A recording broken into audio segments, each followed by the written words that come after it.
بسم اللہ الرحمن الرحیم۔ آج کی جو ہم ویڈیو بنا رہے ہیں اس کا مقصد ہے کہ قرآن کریم کا کیا اثر پڑا مسلم تہذیب پر، اسلامی تہذیب پر، اور کس طریقے سے مسلمانوں نے سائنس کے میدان میں زبردست ترقی کی۔ تو ہمارے پاس ایک کتاب ہے، اس کتاب کا نام ہے قرآن، سائنس اور کاسموس۔ قاری وسیع احمد نعمانی کی کتاب ہے یہ، اور اس کے بہت سے مضامین ایسے ہیں جن سے ہم ان کی اجازت لے کر یہ چیز بنا رہے ہیں۔ تو قرآنی تعلیمات نے مسلم سائنسداں پیدا کیے۔ کون کون سے مسلم سائنسداں تھے، وہ کیا کیا ان کے کارنامے تھے، اس ویڈیو میں ہم اس بات کو بتانے کی کوشش کریں گے۔ قرآنی تعلیمات نے بے شمار سائنسی رموز کی طرف رہنمائی کی ہے، اس لیے وہ سائنسداں جو قرآن کے نکات کو سمجھنے میں کامیاب ہوئے، انہیں سائنسی میدان میں بڑی کامیابی ملی۔ اس لیے یہ بات نہایت مضبوطی سے کہی جا سکتی ہے کہ جتنی ترقی حامل قرآن لوگوں نے ایک صدی میں کی، اتنی ترقی کرنے کے لیے کسی دوسری قوم کو 1000 سال سے زیادہ کی مدت درکار ہوتی۔ قرآن کریم انتہائی یاس و حرما نصیبی کے عالم میں کردار کی وہ مضبوطی، وہ استواری، ثابت قدمی، قوت ارادی اور تسلیم و رضا کی قوت عطا کرتا ہے جو اس مسلک کے پیرووں کی خصوصیت اور ان کا درہ امتیاز ہے۔ کیونکہ قرآن محض مراقبہ اور مطالعہ فطرت پر ہی زور نہیں دیتا، بلکہ سائنسی طریقوں کے سلسلے میں بھی رہبری کرتا ہے۔ یہ دنیا میں سب سے پہلا ماخذ ہے جس نے تحقیق کے استقرائی طریقے سکھائے۔ قرآن وہ بنیادی اصول بتاتا ہے کہ محض انہی کے سہارے طبعی سائنس میں کثرت میں یکسانیت کی دریافت ہو سکتی ہے۔ قرآن نے سائنسی تحقیق اور معلومات کے بنیادی اہمیت کا وہ گراں قدر سائنسی تصور پیش کیا جس سے اس پر عقیدہ رکھنے والوں کو اس حد تک یقین ہو گیا کہ حقیقت تجرباتی تحقیق حاصل کی جا سکتی ہے۔ فطرت میں وحدت، بنو انسان میں وحدت، علم میں وحدت قرآن کی تعلیمات کی بنیادی اجزاء ہیں جو خدا کی وحدانیت کی طرف متوجہ کرتے ہیں۔ یورپ آج جس سائنس پر فخر کر رہا ہے وہ اصل میں اسلامی مفکرین کی دین ہے۔ وہ دین اس کتاب اللہ کی ہے، وہ دین اس کتاب اللہ کی ہے جسے مسلمانوں نے گوا دیا، اور صرف قرآن ممات و آخرت مسلمانوں کے حصے میں رہ گیا۔ جبکہ حیات و فطرت پر دستیاب قرآنی تعلیمات کو یورپ نے لے لیا۔ برٹش ریسرچ نے اس سچائی کو اظہار یوں کیا ہے کہ 12ویں صدی تک یورپ کے تمام جید اور پڑھے لکھے لوگوں نے نہ صرف قرآنی احکام کا مطالعہ کیا تھا، بلکہ وہ قریب عملاً بھی مضبوط مسلمان جیسا عقیدہ رکھنے والے ہو گئے تھے۔ اسی مضبوط عقیدے کی بنیاد پر انہوں نے فطرت کا مطالعہ کیا اور وحدانیت میں یقین پیدا کر لیا۔ جیمز جینس ایک مایہ ناز ماہر طبیعیات فزیکل سائنس داں تھا۔ اس نے یہ کہا کہ مذہب انسانی زندگی کی ناگزیر ضرورت ہے، کیونکہ اللہ پر ایمان لائے بغیر سائنس کی بنیادی مسائل حل ہو ہی نہیں سکتے۔ ماہرین عمرانیات یعنی اینتھروپولوجیکل سائنس جین برج نے تو یہاں تک مان لیا کہ مذہب اور روحانیت کے امتزاج سے عقیدہ و عمل کے متوازن نظام کی تشکیل پر اسلام سے بہتر کوئی مذہب نہیں ہے۔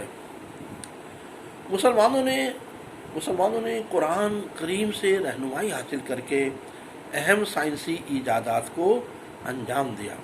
کیونکہ سائنس سچائی اور حقیقت کی تلاش کرتا ہے، اور قرآن سچائی اور حقیقت کو اپنا کر اللہ تک پہنچنے کا راستہ بتاتا ہے، اس لیے مسلم سائنسدانوں نے سچائی کی تلاش میں بے شمار سچ کو پا لیا اور مزید حصول یابی کے لیے بہت سے ایجادات کو انجام دیا۔ مگر یورپ نے عربی تصانیف کا لاطینی میں یعنی لیٹن لینگویج میں ترجمہ کرایا اور پھر اسے اپنے ناموں سے جوڑ دیا. اتنا بڑا ظلم کیا. بہت سے مسلم مصنفین کے ناموں کو چھپانے کے لیے ان کے ناموں کو لاطینی شکل دے دی گئی. جیسے نمبر 1، جابر بن حیان کا نام گیبر کر دیا. اس کو یورپ کا علم کیمیا کا بابا آدم قرار دے دیا گیا گیبر کہہ کر. ابن ماجہ ابو بکر کے نام کو بدل کر لاطینی شکل آویم پاکر کر دی گئی. ابن داؤد کے نام کی لاطینی شکل آوین وینتھ کر دی گئی. ابو محمد نصر فارابی کے نام کی لاطینی شکل فارابیوس کر دی گئی. نمبر 5، ابو عباس احمد الفرغانی کے نام کی لاطینی شکل الفرغانس کر دی گئی. الخلیل کے نام کی لاطینی شکل الکلی کر دی گئی. الخلیل. ابن رشد کے نام کی لاطینی شکل ایوروس کر دی گئی. عبداللہ ابن بطانی کے نام کی لاطینی شکل باتا-گینوس کر دی گئی. اس طرح بے شمار مسلم سائنسداں ایسے ہیں جن کے نام کو بدل کر ان کی سائنسی ایجادات اور کارناموں کو اپنے نام کر لیا گیا. مسلم سائنسدانوں نے ریاضی، فلکیات، کیمیا، ٹیکنالوجی، جغرافیہ اور طب وغیرہ میں، بائیولوجی اور سائنس، میڈیکل سائنس وغیرہ میں بے شمار اور قابل ذکر تحقیقات کو انجام دیا. اور مسلمان 13ویں، 14ویں اور 15ویں صدی تک لگاتار بڑے بڑے سائنسداں پیدا کرتے رہے. سوچئے 8ویں صدی سے لے کے اور 15ویں صدی تک، تو یہ 700-800 سال کا ٹائم ہے، ایک دو دن کی بات نہیں ہے. مندرجہ ذیل چند نامور مسلم سائنسدانوں کے نام ان کے مغربی مترادفات کے بغیر پیش کرنا زیادہ مناسب معلوم ہوتا ہے. جابر بن حیان، الکندی، الخوارزی، الرازی، ثابت بن قرہ، البنانی، حسنین بن اسحاق الفارابی، ابراہیم ابن سنان، المسعودی، ابن سینا، ابن یونس، القرخی، ابن حسیم، علی بن عیسیٰ، البیرونی، عبرانی، ابو الوحی، علی ابن عباس، ابو القاسم، ابن الجزار، الغزالی، الزرقالی، عمر خیام وغیرہ. ان معینات مسلم سائنسدانوں کے نام نہایت قلیل مدت میں ہی، یعنی 750 سے اور 1300 عیسوی کے درمیان ہی آسمانی ایجادات پر ستاروں کی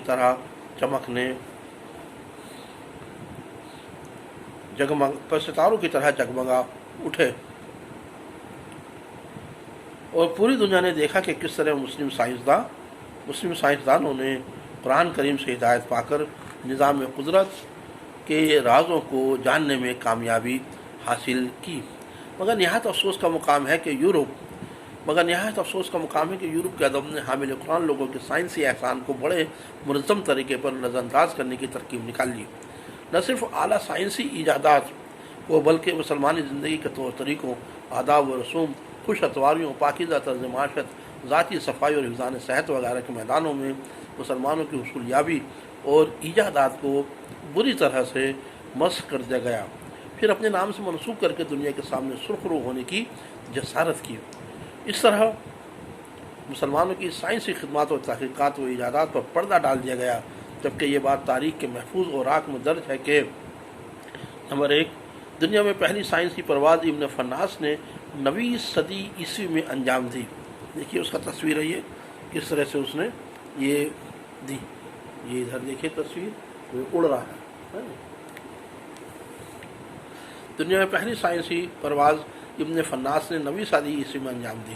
پرواز کے لیے اس نے ایسے پروں کا استعمال کیا تھا جن سے وہ ہوا میں نہایت طویل مدت تک لمبا فاصلہ طے کر سکتا تھا.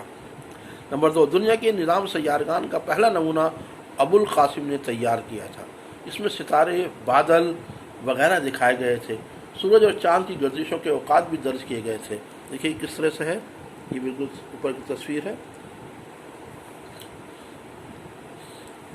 پہلی بار 9ویں صدی میں عباس ابن فناس نے پتھر سے شیشہ بنانے کا اصول وہ فارمولہ تیار کیا تھا. یہ دیکھیے گا، یہ دوسری تصویر ہے نیچے کی، اس میں کیسے اس نے یہ کیا ہے.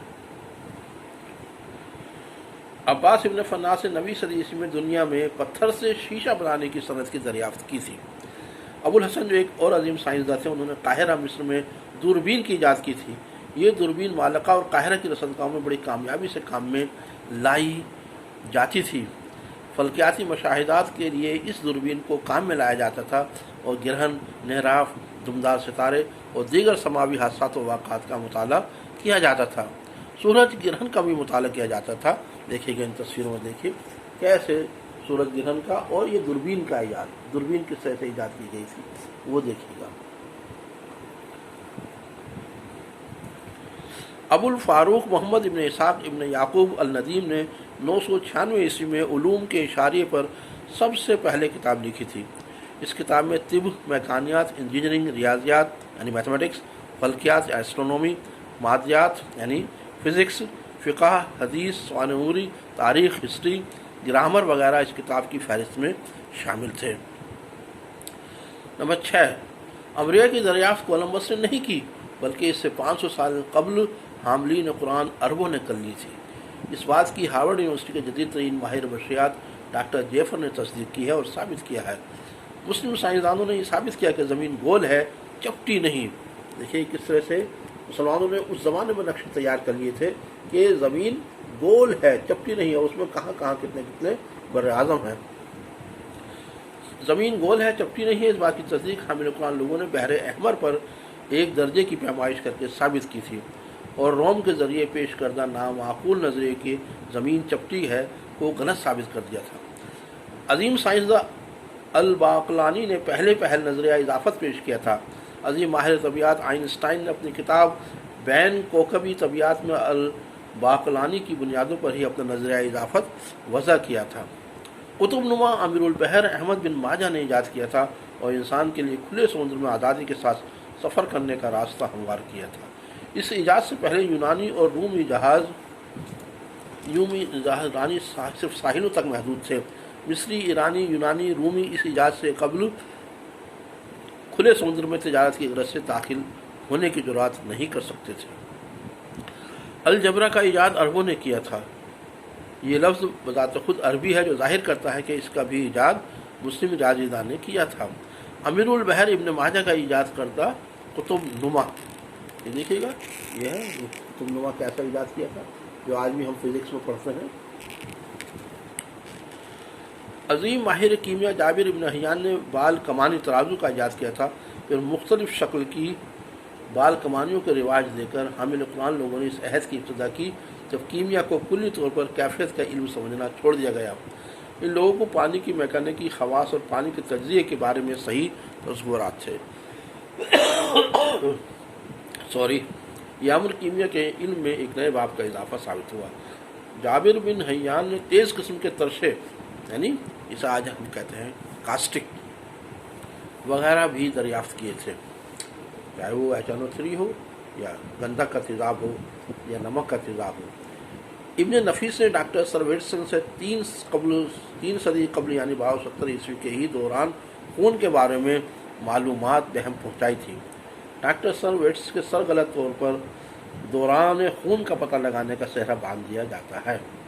ابن نفیس نے 1270 عیسوی میں پہلی بار دوران خون کا نظریہ پیش کیا تھا۔ سوچئے یہاں ہم 1880 میں پڑھتے ہیں، وہاں یہ 1270 میں یہ نظریہ پیش کیا تھا، اور یہ دیکھیے خون ابن نفیس نے پیش کیا تھا۔ یہ ٹھیک۔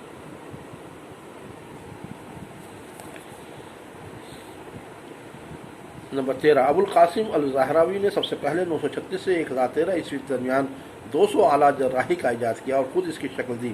ابو القاسم کتاب التصریف کی نقل 19ویں صدی کے تمام یورپی درسی کتابوں میں کی جاتی رہی ہے۔ یہ کتاب جراحی سے متعلق ہے جس سے یورپ نے استفادہ کرنا سیکھا تھا۔ آکسفورڈ یونیورسٹی کا بانی ابو صالح ابن داؤد تھا۔ سوچئے، غور کیجیے گا، اس کی بنیاد 11ویں صدی میں ڈالی گئی تھی۔ ابو صالح بن داؤد کے نام کو بدل کر لاطینی زبان میں آمین وینت کر دیا گیا تھا۔ ابو صالح بن داؤد آمون، یہ دیکھیے گا کیا اس کا دکھایا گیا ہے، کس طرح سے یہ اس کا نام کو بدل کر یہ کر دیا گیا۔ تو یہ ہماری آج کی ویڈیو پوری ہو جاتی ہے۔ انشاءاللہ ہم آگے بھی اس طرح سے بناتے رہیں گے۔ آپ لوگوں سے گزارش ہے کہ ہمارے چینل کو آپ سبسکرائب کیجیے گا، لائک کیجیے گا اور اسے شیئر کیجیے گا۔ خدا حافظ۔